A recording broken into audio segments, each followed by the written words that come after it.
So the Ford Edge, is that a car or like an SUV? It's a mini SUV. Yeah, it's in between the Ford Explorer and then their smaller. Oh, gotcha. Car. So it's the mid, still very big. I mean, so do they do mileage? So. 4-banger in that? No, it's actually a six. V6. Yeah. So my wife has the Explorer. It's the V6, but it's a little bit bigger V6 with dual turbos. This is just the bare bones V6, which is more than enough. Yeah, for getting around for work. And then the next version down will have the options of. So you've got the Edge, the Explorer, and the Raptor. So I'm seeing the pattern of Ford. Yes. Yeah. And all three of them are white. So how have we not discovered that you're a Ford guy and I'm a Chevy guy? I'm not complete. No, Ford. My dad's always had Ford, so it's kind of one of those brand loyalty kind of things, you know. But no, I have. We just recently purchased our first Chevy. Oh. So me and my daughter went in together and bought a '55 Chevy 210 Post. Okay. So that is the first Chevy to the family. That's cool. And then my daughter is full Jeep. She's only owned Jeeps. Okay, gotcha. Yeah, we've had a lot of Jeeps in our family. I can attest to that. Yeah, I drove a Jeep Cherokee, Grand Cherokee for 200. I recall that. Yeah. Yeah, it was absolutely amazing. And for a while, you were kind of going through some cars, so it seems like maybe you've slowed down because you've still got the Raptor. And how do you like that thing? I love it. I mean, it's the Gen 1, so it's okay. But it is what the original Raptor. Yeah. For sure. You know, like what became a Raptor, and it is definitely for a vehicle that for what it's meant to do. Yeah. It does everything it says. It is absolutely amazing. And I bet you still get heads turning on that thing. You know, even as a Gen 1, I think some people even appreciate that even more. Yeah. It's funny. Like every year, another one comes out, and you think, "Oh, is this the one that's gonna like knock me off?" Right. But no, I think because the original body style was so much different from the F-150. Yeah. You really knew the difference between a Raptor and an F-150. Like, you could see. No problem. That was the difference. Now the newer ones, they're a little wider, but they're not as easy to say that's an F-150 or that's a Raptor. So I think a lot of people appreciate that they went crazy with the wide fenders. It was very Baja, definitely. Yeah. That was there. And I had the privilege of going to Barrett-Jackson, and they were demoing the Dodge TRX. Mm-hmm. And I am not Mopar Chrysler guy beyond Jeeps, right? But I was blown away. So you saw it when they showed it for the first time? Oh yeah, and I drove in it. Like they had an obstacle course set up at Barrett-Jackson where you go off jumps and berms and whoops, and they put that thing to the test, and it was like, oh my. Yeah, and the horsepower was 700 and something. Yeah, 700 something, and then it doesn't take much. You can do a tune and some exhaust and this and that, and you've got 1,000 horsepower. Yeah. Which nobody needs. Nobody needs that, right? Or everybody needs one of the two. Yeah, with the mine, and it blows me away that there's that much more. Mine being at around the 370 horsepower for a truck, and how much it weighs. I can't even imagine 700 plus. And then the new Raptor R is supposed to be even 700 plus over the. So you can't have enough, Darryl. No, I know that, but it's still the thought of it was crazy seeing some of these kids with the new Chargers or the Mustangs with the Hellcat and the Demon and oh my God, how they keep them on the road, I have no idea because they are just unbelievable. I kind of love that the muscle car power competition has kind of come back in the vehicles, and then I guess it's kind of sad because a lot of them are like, this is our last vehicle, we're going electric, we're going this, but I love to see what they're bringing and how they're bringing it, and also how they're making them street legal. I don't know how they're doing keeping the tires on the ground. It's still, like I said, with that much horsepower, it still blows me away that the suspension has come as far as the motors. Without getting it to the ground, it's useless. I mean, that's what happened in the 60s and 70s. They were able to make tons of horsepower, but they couldn't get to the ground. Yeah. Or if they got to the ground, they broke everything in between the transmission and different. The technology just wasn't there. I mean, And then you couldn't turn it. Yeah. Or stop it with some drum brakes. All right, well, Different breed. we are here to do a podcast. It is go time in 3, 2, 1. Let's do this. Welcome to G Money, real talk on everything mortgage and real estate. And today I'm here with a friend, if you haven't noticed already, friend and colleague Darryl Dodson. He is a Notary Public, an independent Notary Public.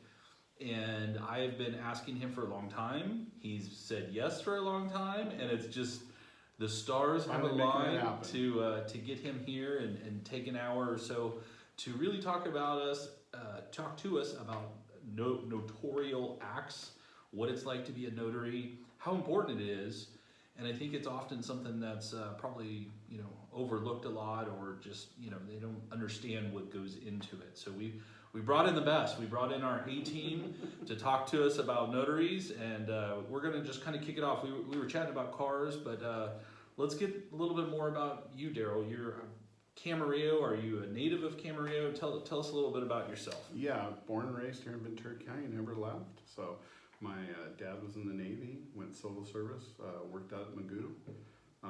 So that's how we got here, which is a lot of people, a lot of people from the base, Miami or Magoo and Navy. Yeah, my uncle was a CB. So yeah. So exactly. Very common story when I go to people's houses and how you got here. This a lot of times that's how they got here too, and just never left. It's just Ventura County is absolutely a special place. So Oh, it is. it is. We don't want to over-advertise No. that. No, it's terrible to anybody out there in the Central Valley Yeah. that's enduring some 110-degree weather right now. It's terrible.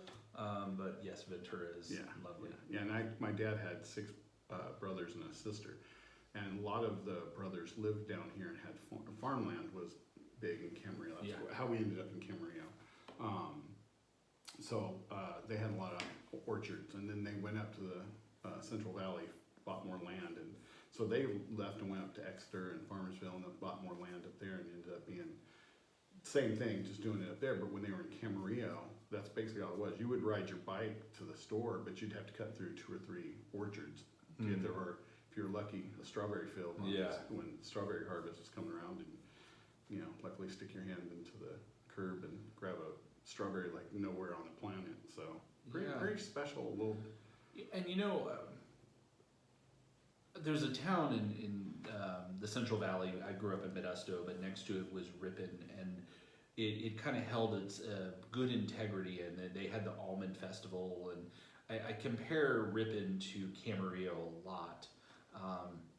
And I love the downtown of Camarillo. I mean, it definitely has a small town feel, and I mean, I don't know. I don't live there, but I'm glad you do, and I think it's a great town. Yeah, so, and I've lived just about every. I've lived in Oxnard, Ventura, Ojai. I've lived in almost every town throughout the years, but Camarillo's where.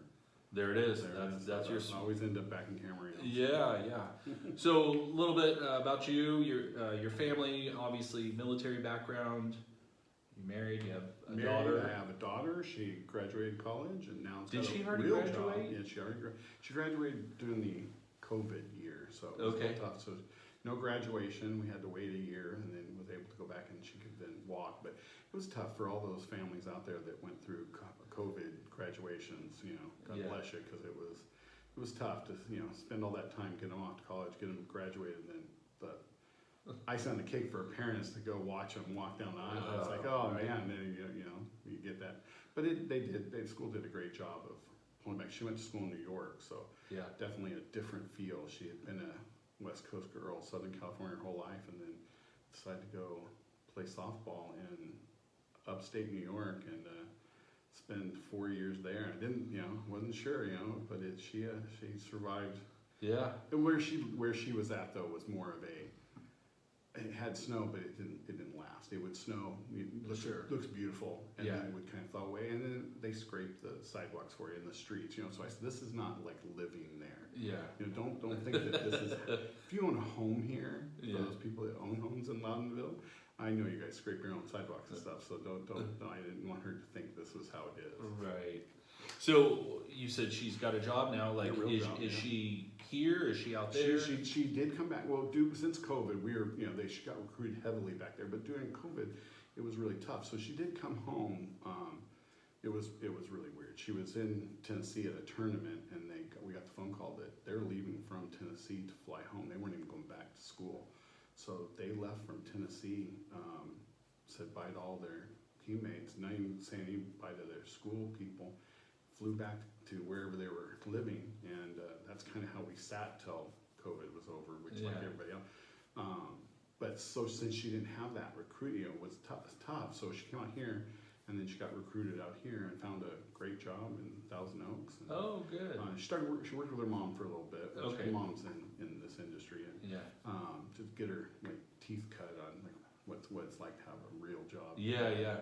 Which was great. Get And just dressed up, go to work, Yeah. punch a clock. so she went to school for accounting, got a job in Thousand Oaks with Enterprise, which is Enterprise Holdings, which is the company that holds Enterprise National, Alamo, those companies, rental car companies. They have a corporate Nice. office here in Thousand Oaks, so beautiful building in Thousand Oaks. And Wow.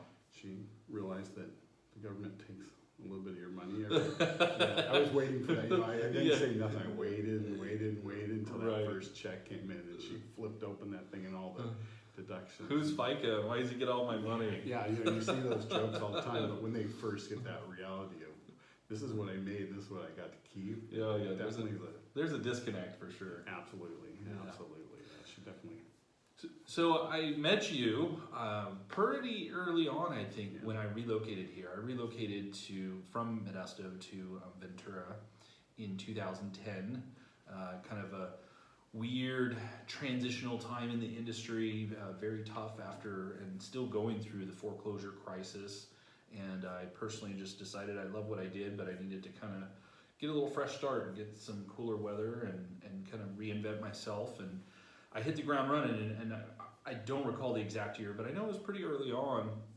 I was working out of my house and just putting my head down and working and doing what I needed to do, and came across you with one of my loans as part of the loan process.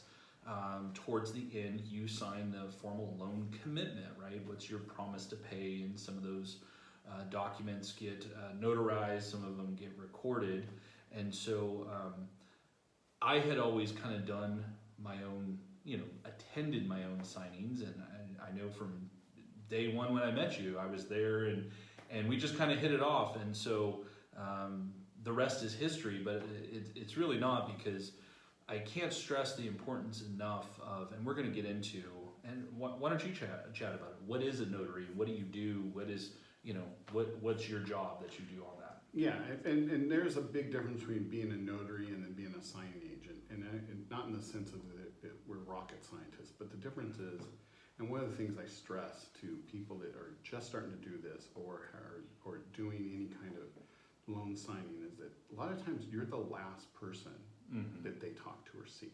Right. Sometimes you're the only person they talk to in person. So you're their only face of this whole meeting. So how that goes kind of leaves the taste in their mouth on how this is. So you go to the signings, which is amazing. I love having the loan officer at the signing. One, because the comfort level for the clients, and it used to be always, that was, you provide a service now that, it's kind of rare, which is weird because everybody's got into this technical It world. takes, it takes time out of my day, but I also, with you, I acknowledge the exact same thing, that this is probably the last time I'm going to see that client, not ever, but in this transaction. And so, one, I don't want to put the burden of what questions, what did I not answer, maybe they're nervous Nelly, onto your shoulders, because at the end of 30 days, I mean, the escrow is 30 days, but maybe I've worked with these clients for 6 months and they've been nervous Nellies, and we get to the closing table and they have questions. That's normal, and they should have questions. Yeah, and here's a guy that shows up out of nowhere, and it's like, who are you? And, Who are you? And that's why I really try to, I'm going into somebody's homes most of the time, and I'm meeting with them and their family, in their environment, and my whole purpose is to kind of make a friend every time I go, because I'm an extension of you. So if you've spent all this time with them, I want to make sure that the last thing they have is they feel rushed. Like I came in, signed some paper like a car dealership. Yeah, I yeah. always look at like I want to be the opposite Yes, of as do anybody. Take your time. Don't schedule stuff so close. You know, if you're a notary, do not slam yourself close together. It does you no good. Yeah. You know, it's not worth a little bit of extra money. When you show up, you're running late, you're a hot mess, you're dragging paperwork, you're shuffling stuff. One, you start to make errors. Absolutely. Two, you're pushing off this vibe onto the clients, and now they are going to start feeling a little bit uneasy. And not important. And three, it's like, are you really going to make that much more money? Probably not. So take your time, sit down, do a good job. And, you know, from day one, that's where I'm going to test this over and over. I just attach to you, like relocating from, you know, Modesto to Ventura, I still to this day do several loans per month. You know that. Mm-hmm. I mean, and so I have a Darryl in Modesto. Shout out to Shelly DeBoer. She's my face, and I acknowledge that in my absence, I know that if I'm not there, and even if I am there, they're in good hands. Yeah. They represent me well. They'll be able to answer questions. They're knowledgeable. They do their job very much to a T. And this is, you know, let's actually just, you know, strip it down to the basics. A notary, and you're getting there. Yeah. Let's have you finish up. What does a notary do? Yeah, so a notary is a person appointed by the Commission, California Secretary of State. So we're commissioned through the state. So we're also public servants, so Notary Public. Yes. So we're licensed through them to do notarial signings. Now, that can be just like what they do at, Boxes, etc., or something like that. UPS store, UPS store, mailbox, yeah. etc. Yeah, anytime you see a notary sign in the window, they all do the same exact. They have the same license as I do. Everything's exactly the same. I also, during business hours, am the same as them. If somebody asks me and they know I'm a notary and they ask me to perform a notary, I have to perform it. I can't deny them just because, for any reason. I am here to serve the public. You serve the public. So in that sense, we are identical. Doing loan signings is a separate beast. Yes. The title companies require you to have a loan signing agent course that you take after the other, which kind of gives you an overview of kind of what you're going to run into. Nothing to do with the real world. I mean, once you get out there and realize, yeah, right? Isn't that the case? Yeah. Well, real world. Here, take this course. Yeah, you know it now. Yeah. Don't take it and hold that in the air like it's some proof of excellence, because it's not. You will learn things. I got my loan signing card. Yeah. So what separates us is that we do have to be approved through the title companies. Right. So we jump through a couple more hoops, which is all perfectly fine. Carry a little more insurance. You do need to know the loan docs. Anything I would tell anybody that's going to do this seriously, learn the loan docs. I am very lucky that I've worked with a lot of great loan officers that are willing to share their information. Not everybody's like that, so you have to do some of your own homework. Get really good ones that go to the sign. You'll see what they see as important. You're going to look at things as a notary that you think are important. When you go with your loan signing, the people that have sold the loan to these people, you see they have a whole different list of what's important to them. Mm-hmm. You need to take those notes and say, okay, that's important. I'm going to make sure that's important to me every time I go to a loan signing. Yeah. Because there's a big difference between what a notary has to do through a loan signing and what a loan signing seller, like you're actually that sold them the loan. Yeah. What's important to that person? What are they hearing?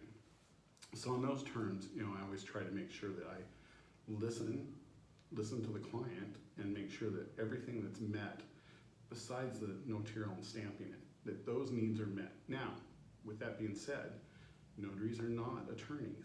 We cannot expand on some of the information that is given from the loan docs. Yeah. You can't read it for them or explain it to them. They have to be able to understand what they're seeing and signing. You can give them a good overview, and you can point out things and let them say, okay, this is important, you might want to read. But you can't give your advice. So it's a very gray area that they kind of leave you in, which is nice having the loan officer there. Absolutely. The loan officer there can answer all those. Notaries sometimes can. And I always tell people, if I can't answer it, I always have people on the phone that can't answer it. Whether Yes. it's the escrow officer, the loan officer, somebody, we will get those answered. We are not gonna leave you hanging. And you've done a tremendous job on that. And, you know, I know I haven't been to every signing, but in my absence, I've always, you know, tried to request you and have you there. I can recall receiving phone calls from you, and it's not that you maybe don't know the answer, but it's out of your scope of what you're able to respond to. And I have no problem. Hey, if I'm not able to be there, but I can pick up the phone and you know, answer some questions. That's why I like to be there, because there's a lot. And you know, in a refinance package, for example, we'll talk about a loan package. You have lender's instructions, you have disclosures, you have the note, the deed of trust, but additionally you have escrow paperwork, escrow instructions, the settlement statement. There's a lot that goes into these loan signings. A refinance package could be 80 to 120 pages. A purchase could be 120 to 200 pages. Mm-hmm. And so you're going through a lot of important information. Now, I like, you know, how you said that is like, what's important to me, because a lot of times when I'm doing the signings, maybe early on, I would go through every single page, and it gets a little exhausting. And so, you know, I've kind of refined my craft when I sit down and I do attend the loan signings and I'm with my clients. I go, okay, let's go over the important stuff. And what's important to the client is what I'm referencing. So number one, we pull out the closing statement. Let's go over the numbers first. Let's make sure. Now, that does not need to be notarized. It's not a acknowledgement. It's not a jurat. It's not an oath that requires a notary. We'll get to those documents, what that is. But, you know, it's, I think, one of the biggest things in any loan is what's my fees, what's my payment. That's what we're going to cover in that closing statement. Number two, I pull out the note. That makes the loan documents. The note is how much money are you borrowing, at what interest rate, and what are those minimum monthly payments? What are the first questions the client wants? I will sit down and just start filling out a book, and they want to know, what's my payment? Because that's important, and it's with like anything else. Yeah. So to comfort them, a lot of times I'll skip ahead. Yeah. And give them that info, even though we're going to go back over it 1,000 times. Yes. The documents. Oh yeah. They don't realize that question is going to be answered 25 times. Redundantly, yes. Let's and then they're comfortable. Right. And I know I did a good job if like they invite me for dinner or like a kid's birthday. I've been invited to birthday parties, Oh my dinner. goodness. So then I know that I've done a Oh, good job. I love it. But that is so important to them. It's like, what's my payment? And Yeah. if and it's a little deep sometimes into the documents. And if you are not listening to them, they're going to sit through and not hear a word you say until they get to that page that tells them Yeah. what's the payment. So if you jump to that, give them that comfort level, then Yeah. they're more receptive to go through the rest of the docs and some of the stuff that is Yeah. a little blah blah blah. Like the stuff that you go through and you're like, I know they don't really care about this, but they need to know it. And then I do the deed of trust, which that goes hand in hand with the note. Correct. That's what gets Super recorded, and you know, and that one does get notarized, and that is an acknowledgement where, you know, what's the difference in some of those? An acknowledgement is the notary's main purpose, just to keep it plain and simple. They're there to identify, to verify that the person signing the documents is the person that's named on the documents, right? Absolutely. That's it. That's the main That purpose. sounds really easy, but the spelling has to be perfect. Yes. So a lot of times, even though you've seen it, a third set of eyes, hey, check spelling on the deed of trust on the first. Even though I've looked at it and I verified, you verify. Hey, we've been there, and on the deed of trust, we're calling and getting a new deed of trust typed up. You know, so it happens. There are definitely times, and that's, you know, kind of a funny one, because you could have the whole loan package correct, but the deed of trust, you know, it's a separate entry in the name because of the vesting, which vesting is how you hold title. So it, you can have those challenges. So It's super important to them. How Yeah. you hold title. A lot of times that's the first, they filled out the paperwork, but that's the first time they've seen how they take ownership of property. And the terminology is a little funky. It's not to the norm. Yeah. When the tenants in common or something, they're Yeah. like, what's that mean? We're married. So there is some things that they run into that it's really foreign. Well, you got to realize, me and you have seen this 1,000 times. Sometimes this is the first time I've ever seen this terminology. It is completely like a different language. Yes. Completely. Yeah. So knowing that, be patient. And the other thing I want to, and you kind of brought it up, of like, they're asking, and that's probably the number one question of what's my payment. However, in the loan process, that is not the first time that you've seen that. And actually there is a waiting period of you being disclosed your final rate and final payment prior to even getting to the closing table.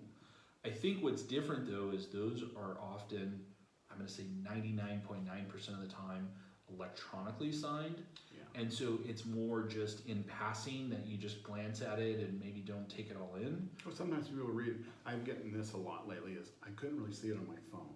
Ugh. So that's a new beast that I'm running into now, is that they do their digital signing on their phone, maybe on break at work. Yeah. The closing disclosure, it's small. And Yeah. these are 8.5 by 11 pages stuck on your phone. So I have a love-hate relationship with it. We originally had what was called the good faith estimate, and this is the disclosure of fees. People challenged it, didn't like it. I think it actually answered things a lot easier than these multi-page disclosures. They've been replaced. The initial is a loan estimate, which is 3 pages, and then the final is a closing disclosure, which is 6 pages. If you look at it in an attempt, what's my bottom line and what's my payment, you've got to have it in 6 pages. I think you're kind of overdoing a little bit of information here. Now, they do try to spell it out. It's yes or no. Does my loan have a balloon payment? Can the interest rate change? Can the monthly payment change? Those are yes and no. Those are spelled out really well. I do get a lot of confusion on the closing disclosure of, okay, here's my payment, but does that include taxes and insurance? Even though it says it there, there's still a lot of confusion. And even though I'm in the industry, reading those can be tricky of like, okay, if it doesn't include your HOA, how much is that and where is that found on the closing disclosure, can be a little cryptic. Yeah. So I do like that there's no surprises. There is, even if you're a bad lender, you still have to present a closing disclosure to your client prior to them getting to the closing table.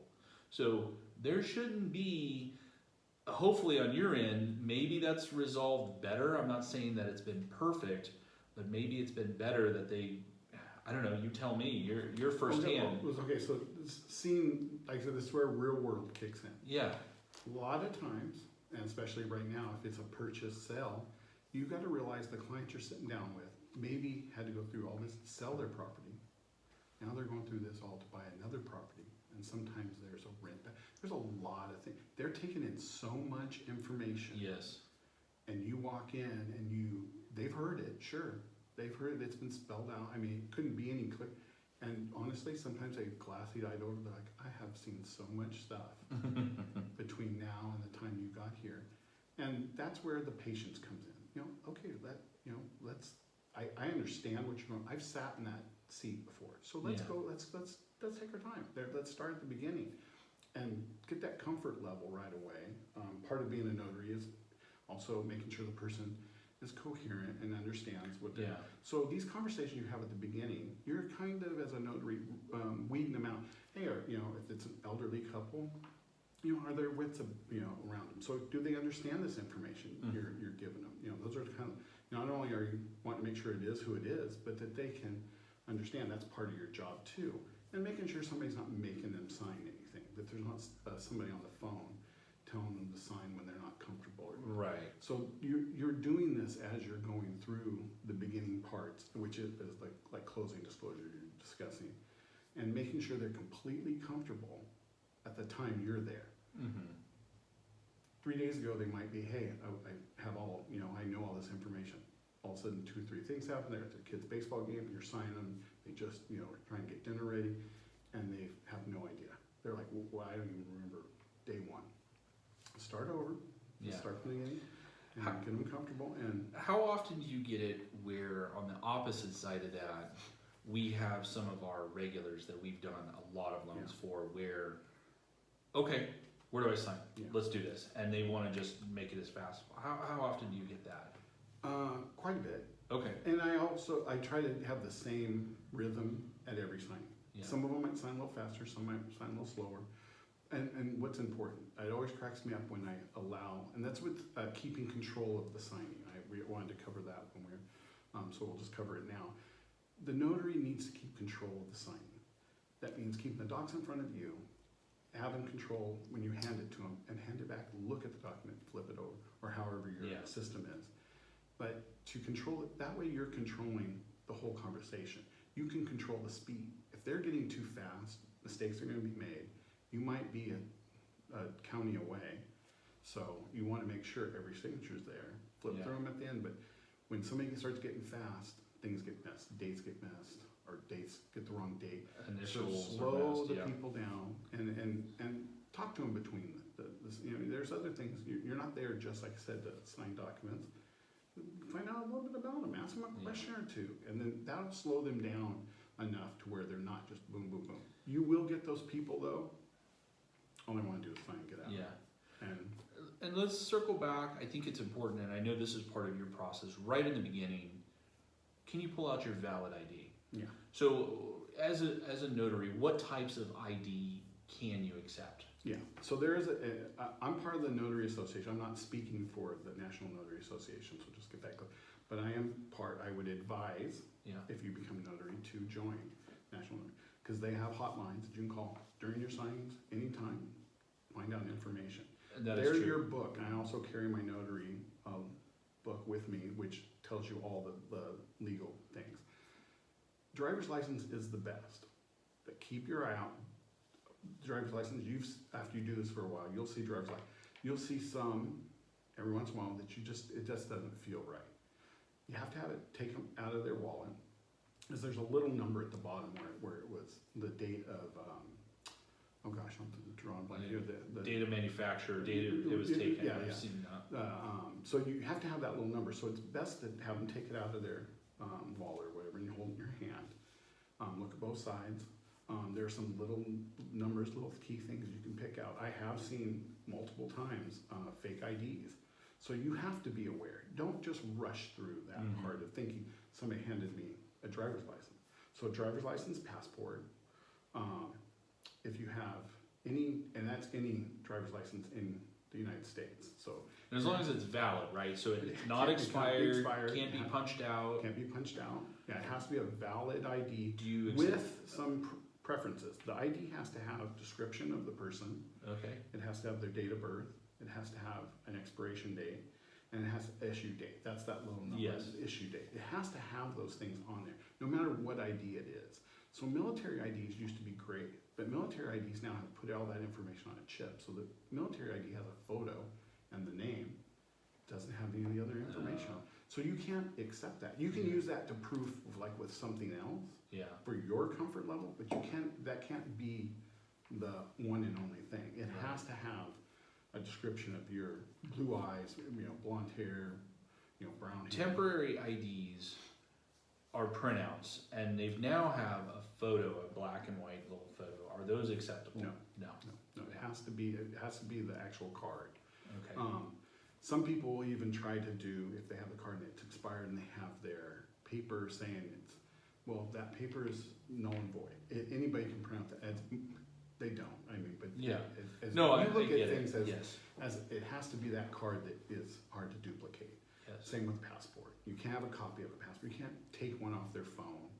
Please do not ever take something, a picture and they, here's my photo, as sad as that is, and you have to be nice and just say, I can't perform this at that time. And it's okay. They will be able to get it. I've had people had to drive a town away to go get their, be patient. Yeah. They made a mistake, but you can't then just say, oh, I got another notary in an hour. Right. You can't. But you're put, and this is the thing. the borrowers can put you in a precarious position. And you have to stay strong. You have to have the gumption and the willpower to say, I'm not willing to, hurt my license or jeopardize my career over your false ID, or if things just aren't right. It doesn't even have to be. Even go even further than that. I am representing the title company. They are putting all their beans in my little basket here to make sure that there's nothing funky going on. So they're a huge company with a lot of liability. Yeah.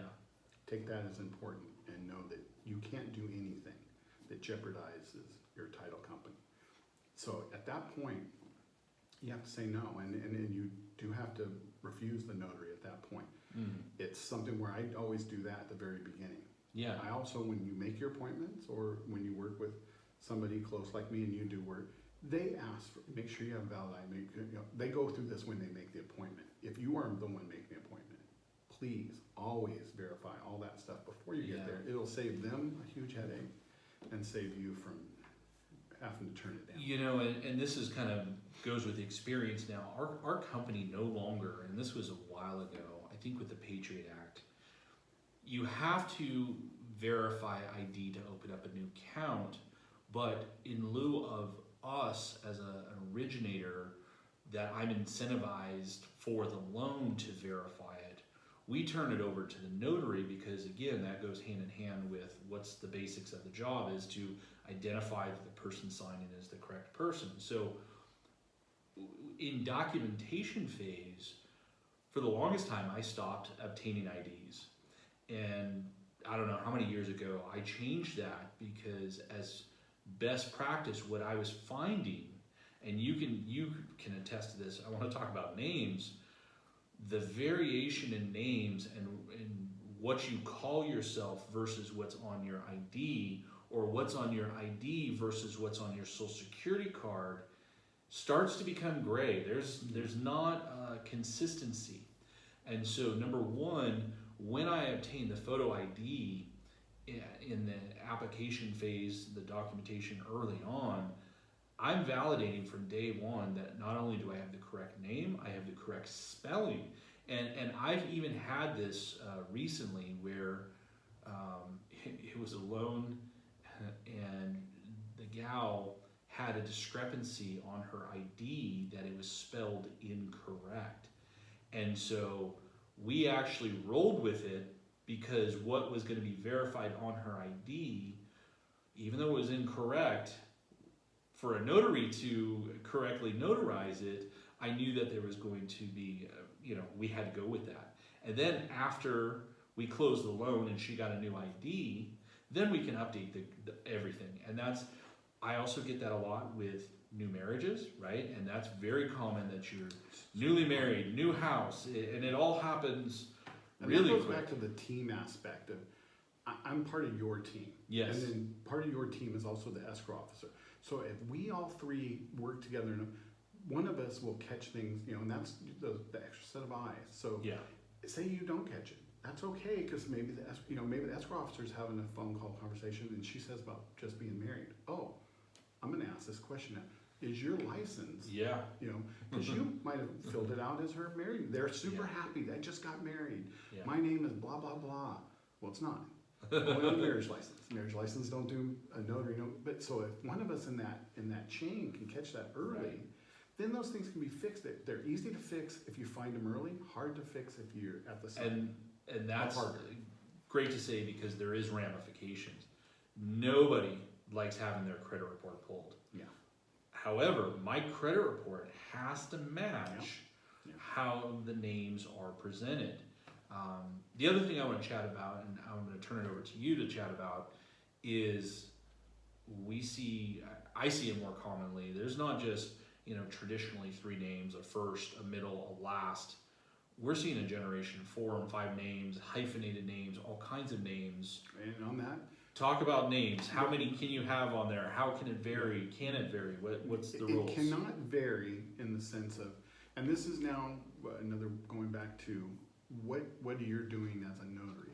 There is obviously it's a melting pot here in Ventura County. We are seeing much more different kind of names than you would see before. With the Hispanic community, there's a lot of juniors. So like where we used to see with more with white communities, it was the third or the second, or so you'd have those, and those have to be on the license. If the document is Stephen something the third, it has to have, and if he's going to sign, you don't want to be signing the grandfather. You don't want the grandson signing for the dad. Right. So those are something that people are now starting to, oh wow. And with the junior, senior, those also are the same. So you'll run into that. Then there is the community I deal with a lot now, where a lot of times Muhammad is the father's name, Muhammad is the son, and there's not a junior or senior or anything, but there might be a middle name, a surname. So with those, you have to be very careful on making sure they've spelt it correctly, because there will be a little variance here and there, and that's just those little things you've got to now pay a little more attention to. It's not like Steve John. It's those days are, you'll still sign a lot, but you're going to have the variation of all the different surnames and the different juniors and the seniors and the third. That's all part of it, but they have to be marked. So if somebody comes to me and I'm John Martinez and I'm sitting there with his wife and she keeps calling him Junior, and the docs say Junior, as a notary, I don't know if he's a junior. I don't know. The only identification he has shown me is that first, second name. There is no junior. So the docs have to match at that point. There's certain things that obviously we're going to get more into that of what has to be on there. That is one that has to be. A lot of notaries don't understand that. We're trying to push that out, and even through all of our classes, that is something that you need to pay a little more attention to. Yeah. So name-wise, I've known it as, and this is as a company policy, if you're Jose Luis Garcia Jr., yes, the loan docs can be Jose Garcia Jr. You can leave out a name, yeah, Luis. middle name, yeah, middle Or name. you could do Jose L. Garcia Jr., which is a variation or a shortening of Luis. Yeah. You just cannot add more. Yeah, less, not more is what I always say in my back of my head. Less, not more. Right. If there's So more, if the documents read Jose Luis Ricardo Garcia Jr., but the ID didn't have Ricardo, then that is not verifying the same person potentially. yeah, and that you can go to secondary. You can try to see if they have their social security card has. You can go to secondary IDs. Maybe they have a military card. Mm-hmm. This area is very big, military community. So a lot of times they're military. So you can clear up some of that with maybe a secondary ID. Yeah. But if their primary ID, if you show me just one ID, and it's one I have to accept, it has to be.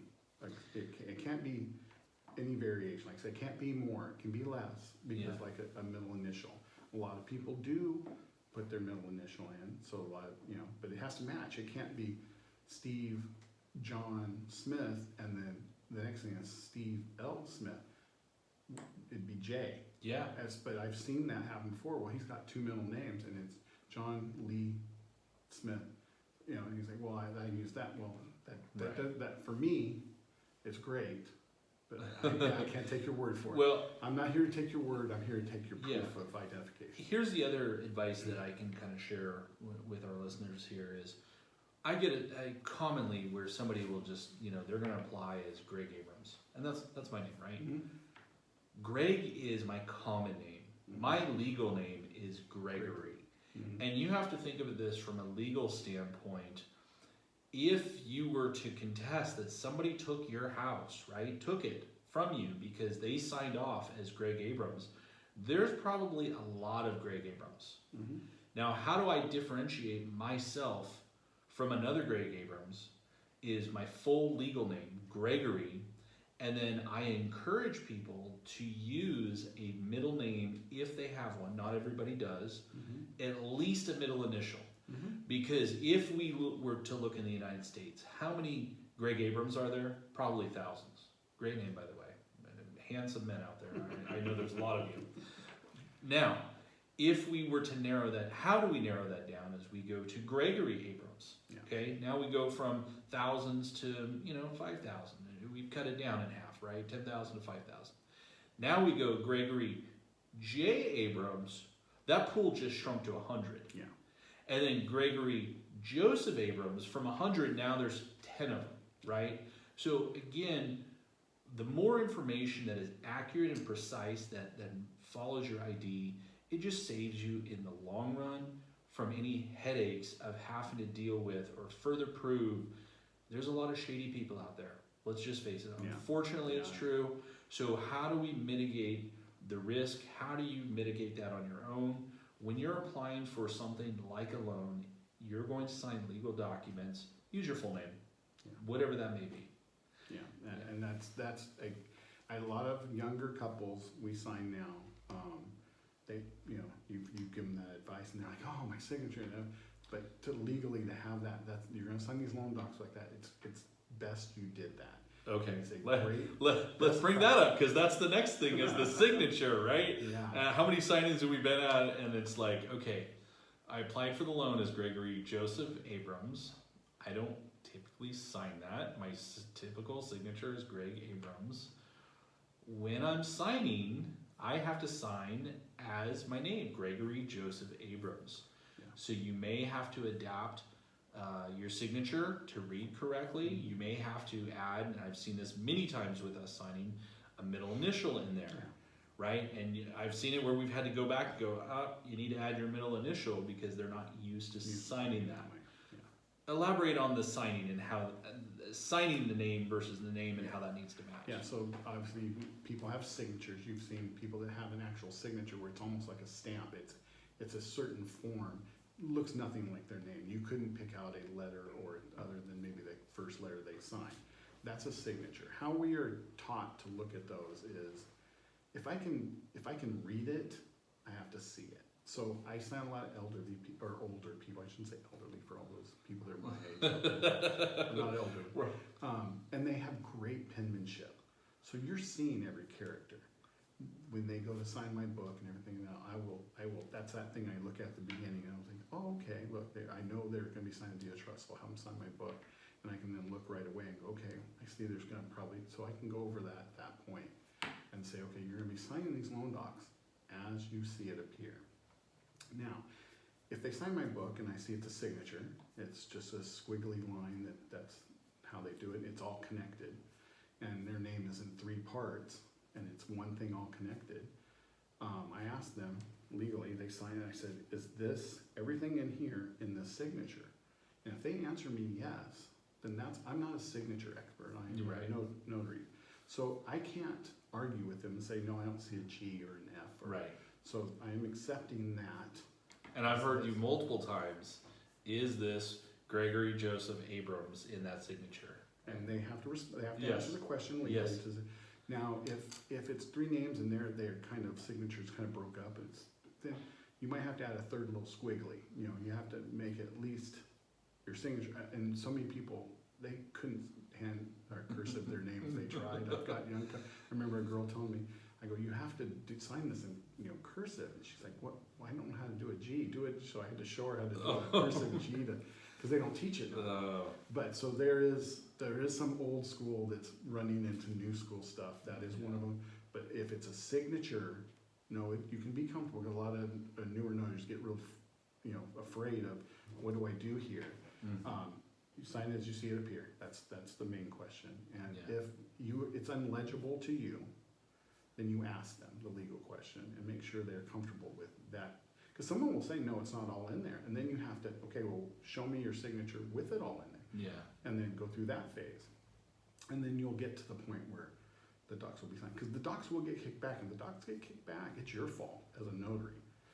It is not the loan signer's office, and it is not the client's. It is your fault for not getting them signed properly. And these are, more and more reasons. I hope you're hearing that it's not just, hey, throw your signature on something. Yeah. It's validating your ID, that it's valid, that it matches your photo. The signature, are you signing it correctly? Do the documents accurately and correctly have your name? There's a lot of liability, and so, again, Darryl's spoken about, it's not just the bond with the Secretary of State, but having what's called E&O, heirs and omissions insurance. And this is I don't want to say a malpractice, but if there's a lawsuit that you know somebody could come after him, he's required, but also wants to have for his own protection this insurance. Now, when title companies and escrow companies select his services, part of their approval process is vetting him, right? So making sure that he is licensed, he's licensed in good standing, he has the proper insurance and bonds, and a lot of time they have higher requirements of what that insurance should be, not just a minimum $50,000 or $100,000. Yeah. They wanted several $100,000. There's even certain like provident funding where they require $1 million, and you know, seems petty, but also if you think about it, what's the average price of a home in Ventura now? It's over $1 million. Yeah. What's the median price? It's over $1 million. So if you have one bad transaction, who knows? Even it wasn't even your fault, but you just now have a lawsuit, and you only had $500,000 of insurance. That could bankrupt you in a heartbeat. And so there's a lot that goes into it, liability and risk. And quite frankly, somebody could be pissed that you called them out for an ID that you don't feel comfortable with, even though you were doing the right thing. And I commend you. I that would be a tough situation to be in, and you know, I am glad that you always choose the right thing. Yeah, I've been in, this is where having the notary completely separate. My check does not depend on the person signing the documents. And I go in thinking that way every time I go in. That my paycheck does not depend on if you sign these documents. So it's okay. It's okay if you don't. Yeah. If we have to not do this the right way, we'll get it fixed. But I'm not gonna, it's not worth it to go that extra. And I've had loan signing agents, or not loan signing, loan officers. I'll be down in LA and we're in an office and the person doesn't have the correct ID or there's something wrong, and the loan officer is not of the up and up. I don't always get the choice of who I get to deal with. Yeah. It's sometimes I'm sent on ones that I haven't dealt with the person before. And kind of looking at you like, you know, we're all here to do this. You know, I need to make my mortgage this week. I need to close this loan, and I'm sorry. I understand that, but this is not the way to do it. And if I can say anything to notaries out there, please take your job super serious. A lot of people, you know, kind of throw and they're like, I'm also this, and I also sell Tupperware. You know, please. Yeah. If you're gonna do loan signings, take your job serious. Right. And you are gonna save yourself a ton of English. You can save yourself from going to jail. I mean, there's legal ramifications. Oh, when you take your course, they do kind of throw a little scare of fear in you that these things can happen. Well, take that to heart and know that, you know, you're doing something important. It might not seem like it's somebody else, but it is super important. I always look at my job. There's in real estate, in anything that's profitable and money to be made, there's going to be shady people. And unfortunately, we have to work with them. We don't always choose who we work with. I'm very old school in my integrity.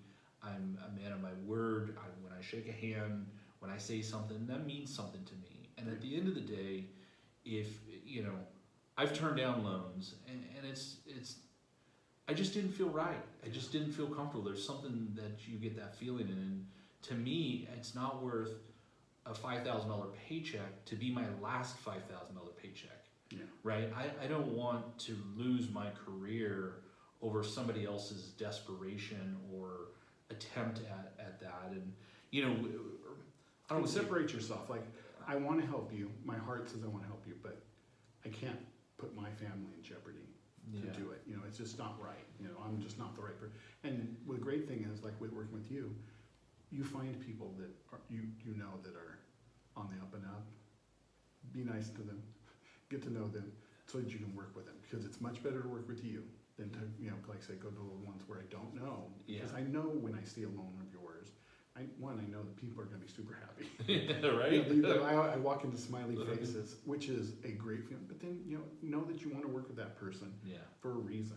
You know, that things are on the up and up before I get there. I don't have to worry. If I go to one of your loans, I never have that thought in the back of my head.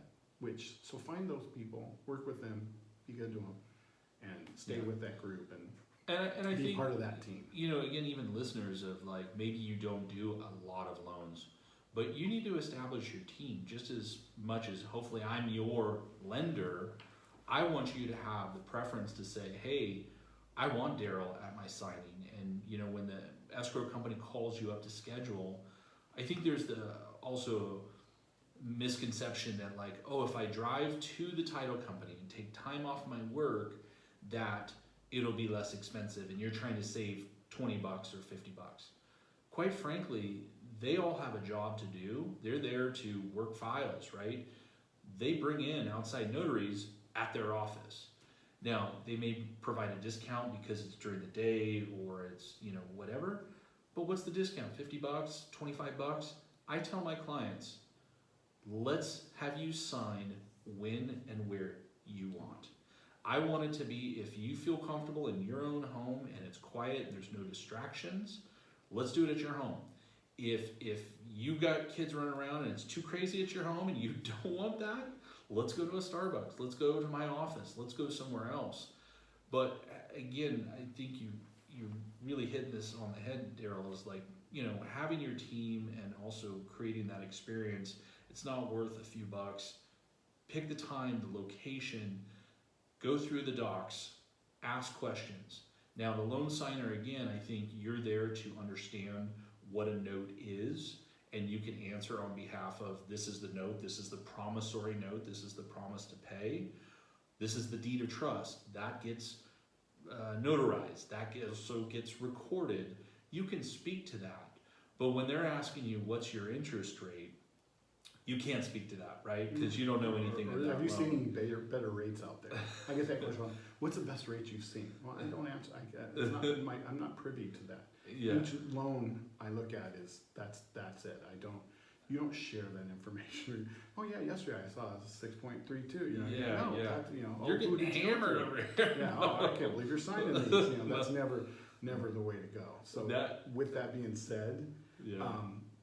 the deal they're getting is the best deal for them. That's how you have to look at it, because you don't know all the stuff of it. So I don't know what you went through to get them that rate. Yeah. So who am I to say you could have got it? I'm here completely. Do not get yourself involved in that conversation. It is not a conversation that you can ever win. And I sat down with somebody, and I'm not going to go off totally on rates. It's a whole nother conversation. But the way that I explain is, there is no one rate. Every day when the rates are published, and rates fluctuate daily, it's based upon the market, the economics, even the political spectrum, right?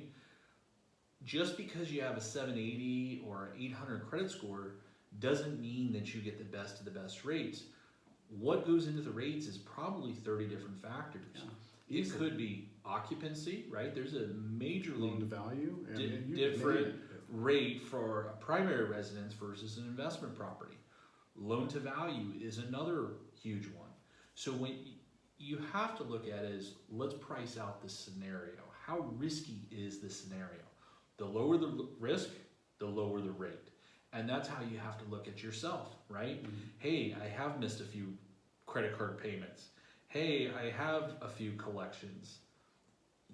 You're gonna be a little riskier, right? Yeah. There's little chips in your paint. Yeah. And that's But okay. it's okay. We have loans for and you. it's not for you to judge. Like I exactly. Same thing. I'm not here to judge you on your. You know, I've seen some where they throw out, I want to know my credit score, and I've already seen the docs, and I'm like, no, you don't. I really don't want to. But you know, if you want to, here it is. But I'm not here to judge. Right. It's not for me to say, hey, you have a 640, and buy my. You know, it doesn't matter. The next guy's an 820. Not for me to judge you. Do not make somebody feel inadequate because they had something happen in their life that they're, you know, if they're getting a loan, they've been approved. That's all your worries are when you're going through loan docs. You do not sit and judge somebody on their financials. You are seeing some of their personal information. Treat it as such. Yes. It's personal. Yeah. You know, you are looking at how much they make, how much debt they have. And you're getting to see that. You're, like I said, the first time they've seen you. Why would I want? I don't know you. How, you know? Right. You know how many kids I have. You know pretty much everything my blood type by the time. it's personal information. It is. Treat it as such. Yeah, So absolutely. It's not for me to walk to the next client and say, oh, the guy signed yesterday. Yeah, you know, that's personal information. You leave that house, that information stays there. Right. And that's how I treat it. I tried, you know, I don't want to say I'm immune to a credit score, but I'm not like, oh my gosh, hey wife, guess what credit score I saw today? I don't care. I don't care what your credit score. My game plan, honestly, as a lender, I want to get you the best rate as possible. Yeah. So if you have, and actually I just closed a loan yesterday. One of the borrowers had a 732 credit score.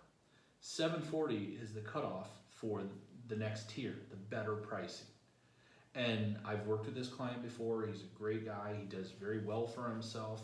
And I said, do you mind if I can help you just get your points up? 8 points. All I need you to do is pay down this credit card $1,500 and I can save you some money. And he's like, no, I'd love it. Thank you so much. Like, you know, I think. And that's where your world, and they don't think, they're not thinking of that. That's your world. And that's where, like I said, when I go see your clients there, because you've done that, sometimes that little extra work that gets them that loan, that got them over the hump, they got that little bit better. You have it's really nice when I walk into a house and the people are happy they're getting the loan. Yeah. And that's not always the case, so I'm going to give you a little bit of kudos. Oh, it's not always the case. I walk in, sometimes they're like, I have to do this, and I always feel like, I wish you would have called somebody. You know, but you know, you never know where they get. I don't get that. I appreciate that. Yeah, so you know, it is nice to. Loan signings to me are always kind of fun. It's a break from the monotony of, you know, sitting at your desk and phone calls and this. It is proof of our work. And you're right, most of the clients that I've sit down and go with, even over a refinance, thank you so much, you've made it so easy, everything's as you promised or better. Yeah. That's what you want, that's the goal. And especially the purchases, right? First time home buyers, those loan signings, I'm like, hey, instead of an hour, we need an hour and a half here, you know? Yes, we're gonna, you know, pull out some drinks and celebrate at the end, maybe take a few photo ops, like, you know, it's kind of post it to your TikTok or Instagram, whatever, but it's also creating that final little experience that they overcame. They went through the process, the rigorous process of lender hounding them for paperwork and nothing funner than first time buyers. Oh, there's nothing better, especially a young couple that, like, you know they every penny they, you know, and they're just happy as can be. You gotta love those, and there's not enough of those. I wish I could do those every day, 5 times a day. So many of those memories are, I mean, just flowing through me. I love it. Yeah. Speaking about signings, and this is, you go all over, and I've personally sent you to Orange County, Los Angeles County. I've gone with you countless times to Los Angeles County. You're in homes, you're in locations.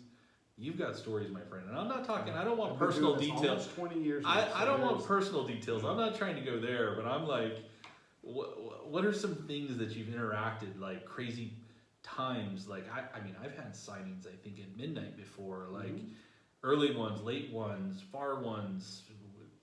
Anything that unusual that comes to mind for loan signings? Well, like I said, I've been doing this almost 20 years now, and so there has been things, obviously, that I just couldn't believe when I'd come home and I'd be like, you're not going to believe what happened the other day at work. And really, for a notary, it's really true. Yeah. I'll do pets, because one thing is that I love animals. I love all kinds of animals. So it makes it very nice to go into somebody's home, which, like, once again, you're going into their home. Yeah. Their pets, that's their house. So you don't get to tell them to go put their pets away while you're doing this thing. You know, it's best if they have barking dogs in the, hey, I'm okay with dogs, let them come out. They'll sniff your leg for a little bit and they'll be fine. Yeah. I know at the end of the sign I did a good job for the dogs sitting on my feet. But no, it's their house. Knowing that, I went over to a house and she had these 2 little wiener dogs, and she's like, oh, he doesn't really like this one really doesn't like men, but he seems to like you. And she goes, oh, I have to go get my ID. So I'm at the front door walking towards the kitchen, and she goes around the corner, and the one little dog walks away, and the other one walks behind me, and like in the cartoons, grabs the back of my leg, and I'm kind of sliding it across the floor, and it's growling at me. She comes back around the corner, the dog lets go and looks at me like nothing. And then she's like, oh, he seems to like you. I'm like, he was going to chew my leg off 2 seconds ago when you weren't in here. And So later on, we go in there, she leaves again, and it's on the couch, and she just turns the corner, and he just starts growling at me again. And then she comes back around. I said, man, you are the smartest dog. You really know when she's going to catch you, when she's not. Yeah. So that's a pet one that I've had many pet ones. And you're going to somebody's house, so they're obviously way more comfortable sometimes than you are. I went to, and I had to go to Fontana for a special signing. It was for a client that, it's done. We had to work within the hours of the guy's job. And so I go over to the house, knock on the door. He wasn't home yet. So she had a 2-year-old little boy. And she was, go sit in the living room and until he gets home. She was doing house stuff. She's like, oh, I got to get the table cleaned off. So I'm sitting there just, waiting for her. And out comes this little 2-year-old, naked as a jaybird, running through the living room. And I'm like, where's the mom? I'm like, hey, your kid's, running around. Now you're playing babysitter to a naked little boy. To a naked little boy. And I'm like, where are you?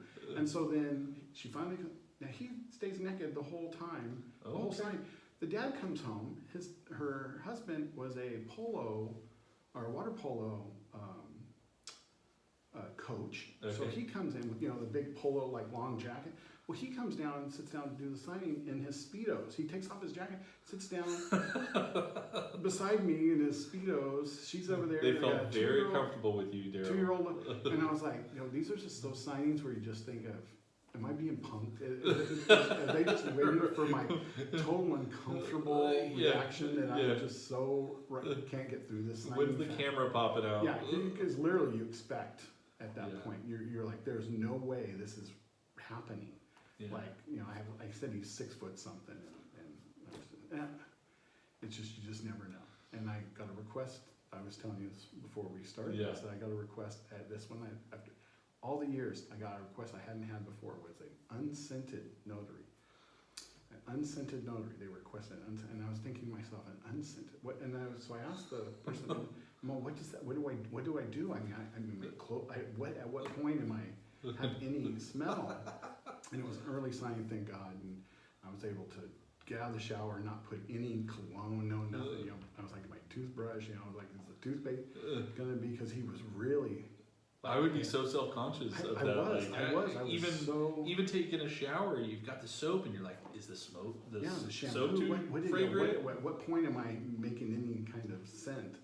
And so that was another weird one. So there's been. All right. Going to people's houses is you're definitely going to find things. We were essential workers during our dark period of COVID. Mm-hmm. How the heck did you survive that? Because for us, and that's kind of, I did stop attending notaries at that time, just for the sake of everybody. Let's keep it minimally of who needs to be there. Yeah. I mean, were you going in masked and clothed? I mean, it changed. 2 spectrums. One side was, I don't care what you wear, come on in. The other was like, can you pass it through the door? Did you have to have people pull down their masks? And I mean, you have to identify. Yeah, I've through that was probably the most weird because you still have to take your job serious, but there's definitely hurdles from wearing, first it was mask, gloves, blah blah blah, 6 feet. Well, so I brought my own table and chairs in my car, so I would go to places and we might sign in the front yard, and then a lot of people, I would put the dock out and it'd be windy, so I'd have to put I had these little sandbags I'd bought. You're so prepared. I love it. Yeah. And he shows up with his own pens. He signs with his own style of pens. I love it. I would then set the paper out, and then I'd walk away where I could see them, and they would want to sign. So everybody had a request. I had a lady where I walked up to the front door, and I kind of turned around to see a car that had went by. By the time I had turned back around, she'd sprayed me with Lysol, just hit me, just full on with Lysol. And I was like, I'm not sure that's how it works, but and people were just so afraid, but we still were trying to do our service. Somebody wanted to sign through the window. I sat with my desk and chair outside their window, and they had the little slot, and he would hold his ID up to the window, and then I'd slide it under the little cracked window, and I would look in the window while he signed. So I did that. And I do not envy that time period. And then it went to no gloves, just mask, then N95, and then, you know, so there was all this switching constantly going on, and different people had just different requirements. You'd be sign somebody, and they'd be like, yeah, take that stuff off your phone. We're, you know, you got to, you know, you have to show also. I had to get vaccinated. I had to show my card. The title company wanted us to be required, so we had to have our card update. I would sign people in during COVID, even in nursing homes, and talk about super strict. So, but a mask and gloves, not the worst thing in the world. I went to Los Robles Hospital one time can't remember the floor, room 52, and went to go, like, ask the nurse station. I was like, I was at the room, went to go do some loan documents, and they had the plastic in front of it, and I started to go in. The nurse said, no, you can't go in there. You have to put this on. I had to have the full suit on. She had something, I forgot, or the rest, where I had to wear the full hazmat thing going in. I was like, those when you're like, dude, am I getting paid enough for this? Am I really, is this really? Yeah, so I've had, after wearing a hazmat suit, the COVID stuff and gloves and stuff, it just was a lot of, incurring a lot of cost to things. And if I ran out of gloves or something, then I was afraid, like, can I not do this? No. So there was some stress. Yeah. Definitely added during those times. You obviously know that. Yeah. But people were so uncomfortable and touching the loan docs. Some people didn't want to touch the paper that I touched. Yeah. So it was, you know, people were wiping down their. So depending on what phase of COVID, I ran through that every phase of. And, you know, for lenders, it was a very profitable, very busy time. Yeah. Because the interest rates were so low. So it wasn't an isolated event here and there. You were dealing with that. You were extremely Some of my busy. busiest times, and probably thankfully so, because you weren't too slow where you sat around and thought about it and be like, I'm not going to wear this stuff, or well, I'm not getting paid enough to go out and do this. They just kept you very jaded though. Yeah. You know, and I think it's just human nature. You get very jaded. Yeah. And, you know, when I got sprayed with Lysol, I was thinking, you know, people are that scared, but they were the nicest people, you know, and you like. Just because you have good intentions doesn't mean you're a great person. Yes. All right. Well, and I did lose a whole set. We had to sign up at a pool, and you're dealing with, of course, as soon as you go to sign, the wind comes up, and I lost a few papers, not in the pool, but, you know, kind of flew around. So I did the chase a lot. I chased a lot of documents during COVID because of signing outside or at a park, or I met this one client at a park, and they had picnic tables out, and it was during that time when they were closing the parks. But I thought, okay, here's a picnic table. You know, there's nobody here at the park, but we had the park police come around and kick us out, and we're like, but there's nobody here. Where are we supposed to go? You know? So it was finding locations. Yeah. Because nothing's open either. Yeah. And I stopped drinking any kind of iced tea or waters or anything on the road at that point, because there was not a bathroom to be found. I would sometimes take off in the morning, and I might not come home till 8 o'clock. I mean, I've had days where I'd leave, and I might be home because of just the locations. Right.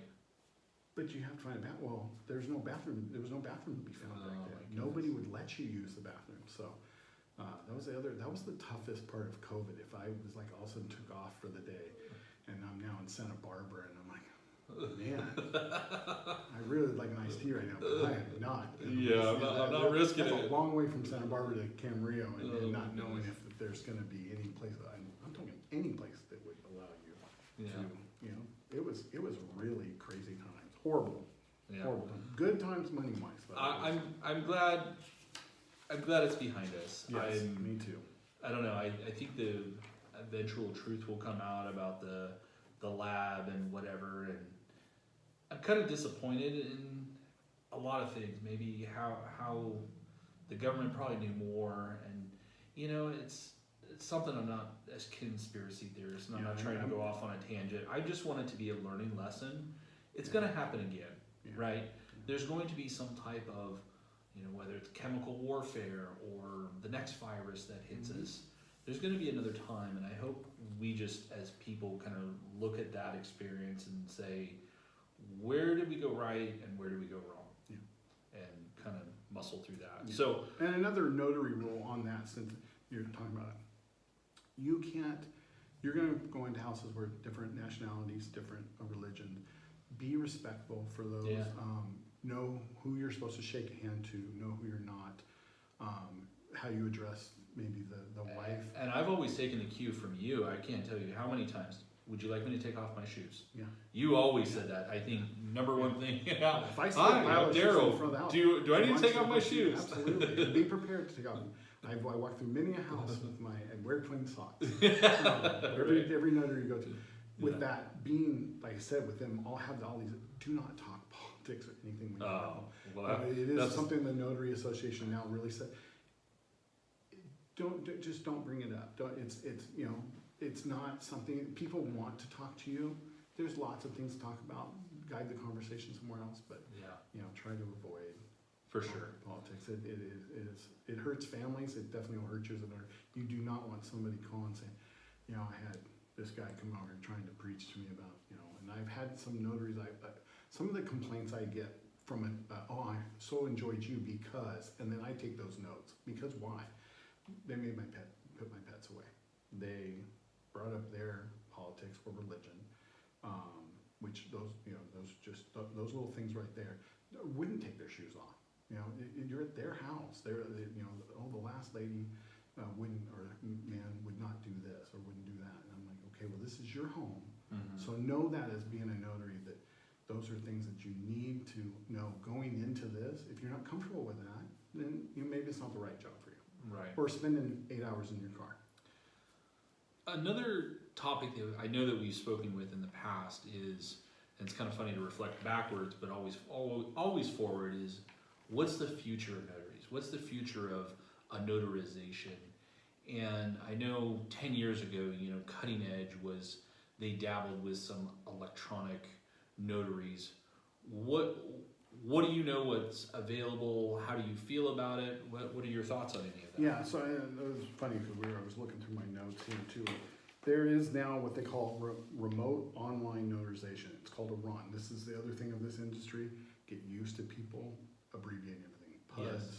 This is a RON. And realize the clients have no idea what those are. Explain it to them. Let them know it's what a PUD is. That you know they could care less. But Acronyms are in every industry. We acknowledge that, but make sure that, of course, the client understands what an acronym stands for, and you'll be good. Yep. So the RON, the remote online notarization, some states have, including California, have started to make laws for that.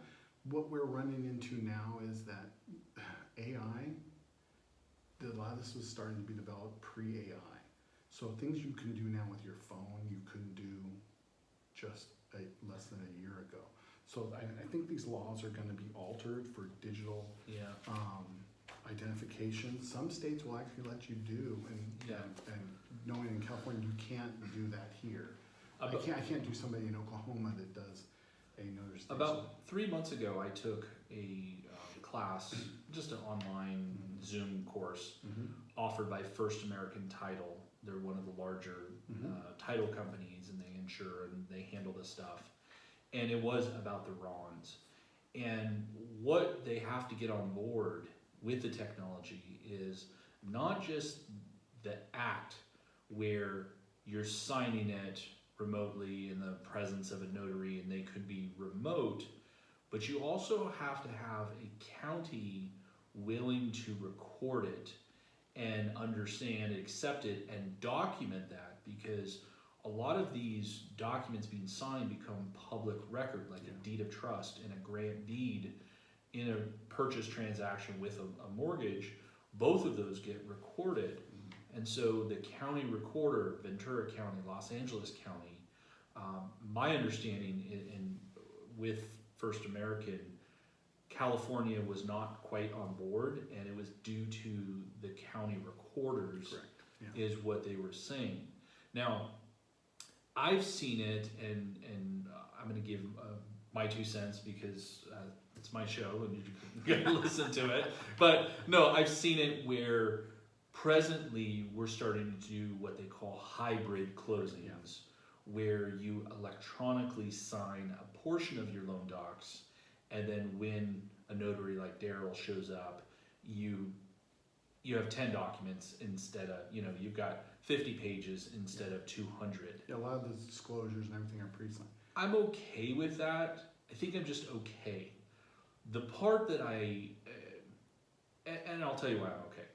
Part of that is I think they're e-signing, they're allowing the just junk, I don't want to say junk, every disclosure is a result of some type of lawsuit, but in the closing, a lot of those disclosures you've previously signed. So you're signing them again because there's an auditing period with the final loan, how long they have to act on pulling different documents, records, checks, balances, whatever. So to get those out of the way, I think I can see one side of that. The devil's advocacy for me is if I were to ask, and I haven't done this, but again, just the experiences that we shared earlier, when people e-sign something, the retention or the knowledge gained is much less than when somebody presents it in front of you. Yeah. And so I think, like, to me, when you give me a choice of a virtual signing or an in-person signing, I'm going to offer my client the in-person because I feel that it's a better understanding of what they're getting themselves into. It can be the same information, but at the same time, we're so busy as people that you could be at work and you're trying to be quiet that you're just e-signing whatever's presented in front of you versus, yes, it sucks to take out an hour's time of your day, but when you get in front of somebody and they're double checking your ID, it also sets the tone that you understand that this is serious. It allows you to ask more and better questions. It allows you to hold a piece of paper, and I've had it, you've had this, we all have. You're signing, they sign it, then you're 3 pages later and they go, can we go back to that page? Yeah. That is frequent, where it sets in. Almost every sign. And then you realize, oh, I have to thumb back, where was that in this PDF? And so I'm just saying, as long as there's an opportunity to have a notary present, whatever the evolution is for notaries, I know you're going to do well and be successful, Darryl. I just think for the importance of a loan signer, and I'm not talking about just an acknowledgement that you're going to the UPS store or something basic. Yeah, absolutely, you can do that. I still feel the in-person is the best way to go. You have nothing to lose, and as we've mentioned, they can come to you. They can come to you at any time of the day. If you need it at midnight, Darryl will be there. With the right of rescission, you can't sign until that date of the. And I had a doctor and his son. They were going to Australia. They were flying out the next day. We had to wait till 12:01 to sign the doc. So I met them at their house. They were catching a flight like at 3:30 in the morning to fly to Australia. So I was there at 12:01. They were packing ready to go. But you have to wait till 12:01 to be the date of the start of the rescission. So it happens. You never know when it's going to happen. The other part that when you were talking about is a lot of this when they do the hybrid, they do it and they read it on their phone. I've had this complaint already come up multiple times as, I just signed it, I really couldn't read it on my phone. But they have to get through that part to get to this part. And then they really don't have the questions, like they're a little frustrated. Yeah. So those are things I'm seeing, and this is not to like, oh, you have to keep using Notary, because it really has nothing to do with me. It's how the information's presented.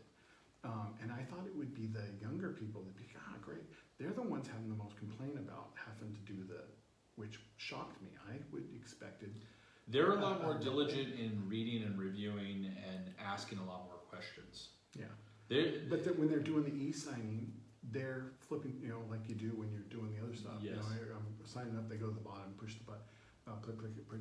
So they're not.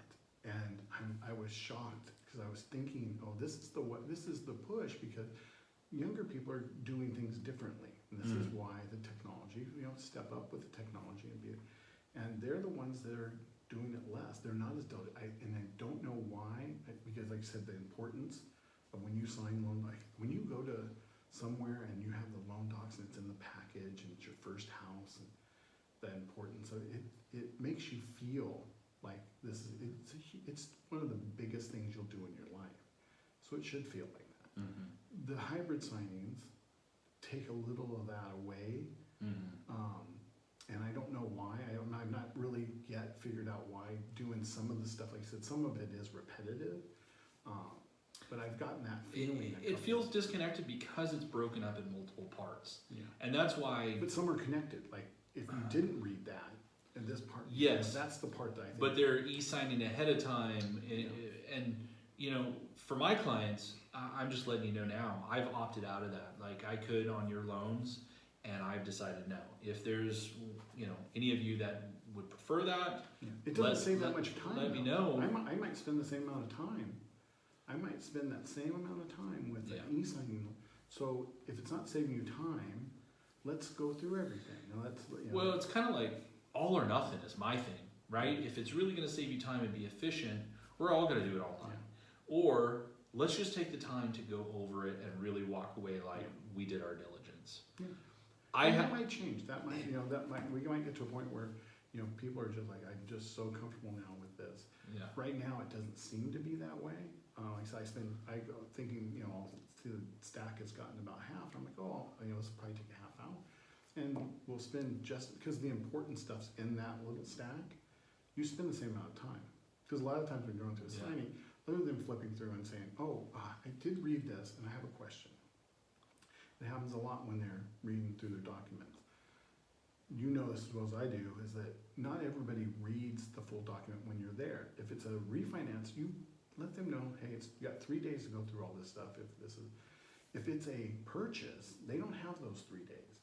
So if somebody wants to read through every single page, I'm okay with that. The notary should always be okay with that. That's why don't schedule your stuff. It's not one of those things that's tight schedule. If you don't let them read every page, you're not doing their job, and then I'm not representing you well. If they are readers, and I get many, they'll even ask me, do people read these? And I said, some do.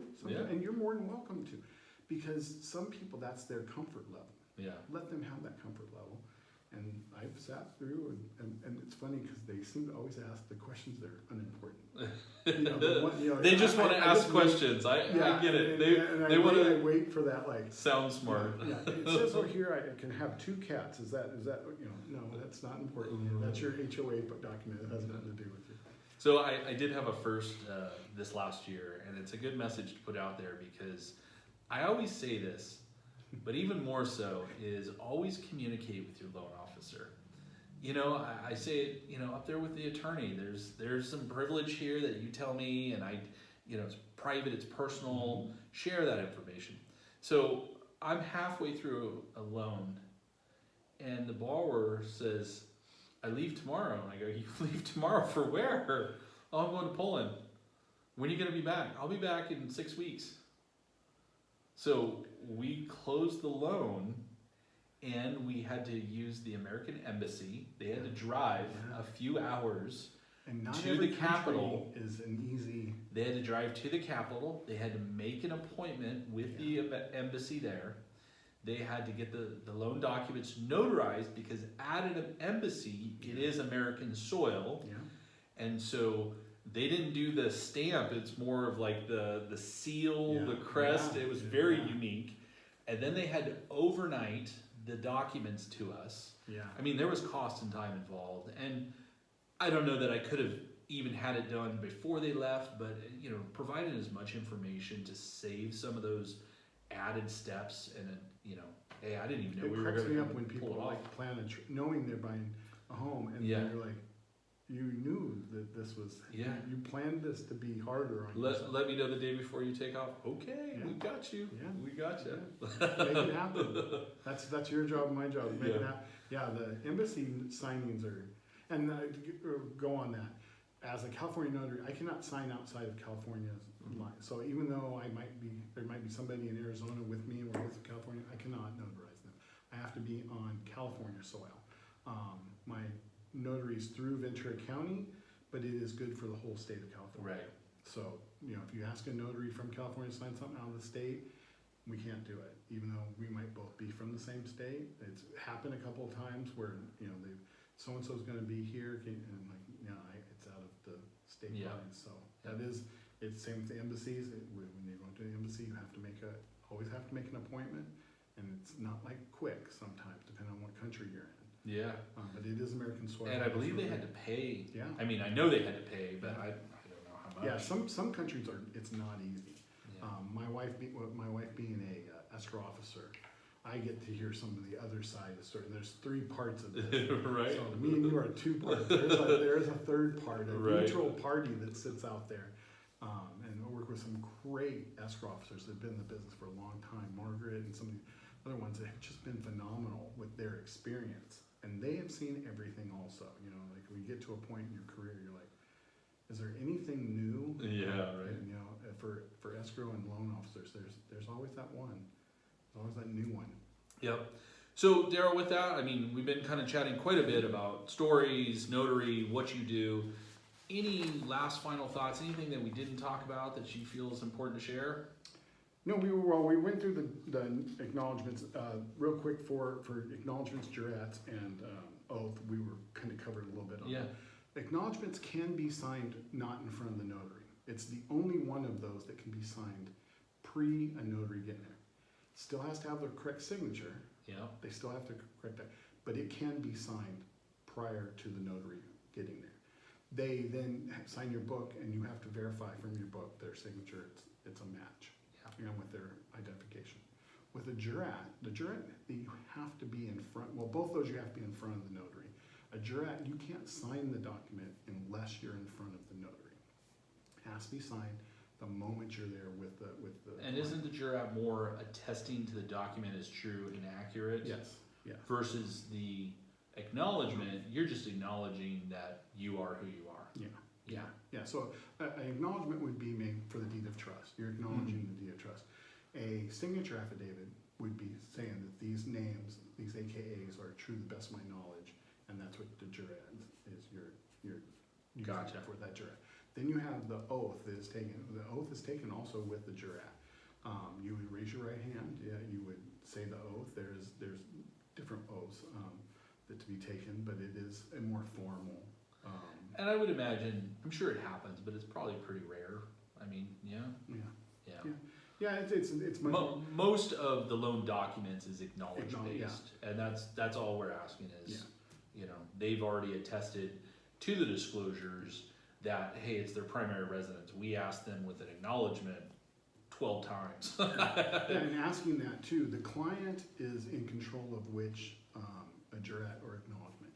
The notary cannot provide that information. So if you come to me and you say, oh, what document do I use to notarize this? I can't tell you which one. You have to pick. I can give you the 2 different ones and what they do, but you have to then, the client has to pick and say, okay, I'd like to acknowledge this document, or I'd like to have a jurat for this document. They choose that. You do not. The notary does not choose that.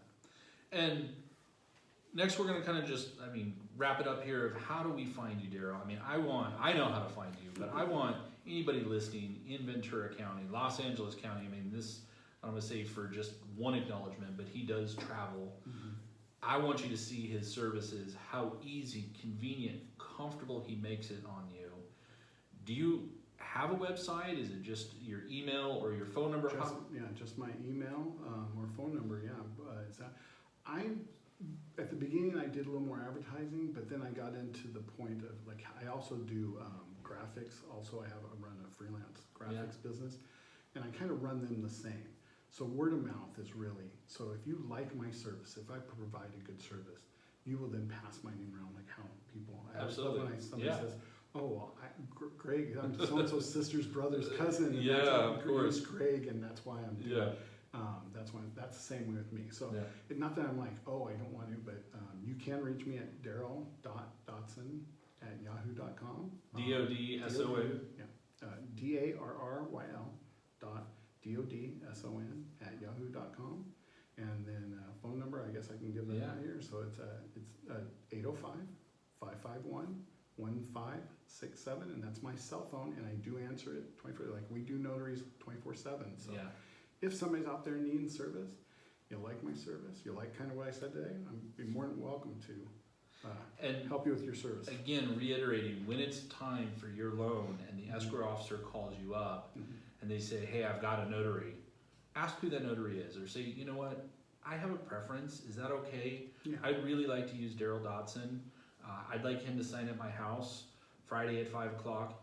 It's okay for you to have preferences. Yeah. They don't always work 100%, No. but if you can put in a request, and I think it's going to be worth your while. You understand that there's difference in notaries. I've sat in, not just on Darryl's, I've had a lot of other notaries. For the most part, they've been pretty strong. Yeah. I will say there's been a few odd birds that I've walked away with, and I was glad that I was there to represent myself on behalf of those clients. And you're going to run into that. And that's, again, every industry, but again, just if you know somebody, it's okay to use, request them. So, yeah, and then also on that, if the client's being used, that we were talking about how to get into this business at one time. When you first get into this, the title companies have requirements of how many years experience before you can do a loan signing with them. yeah. So you should get a seasoned notary if you're going through a title company. Now, there is a caveat to that. How do you get 2 years experience if I just started? And that's a tough, that's a tough one. Who's going to use you? You can't get approved through a title company. You can go through BankServe or the different services. They will give you the help with the insurance and the client to, go around. Right. Because they carry what the title companies don't have. And that's where every once in a while you can get an odd bird. I don't say don't use them, but that's where, you could get somebody that's a little green because they're... Some of those online signing services where they're $60 per signing. Yeah. At the end of the day, folks, you get what you pay for, and just understand that. I think, the money's well spent when somebody, they're not just sitting with you for an hour to an hour and a half. They're picking up documents, they're transporting them, they're delivering them, they're making your client, you feel at ease.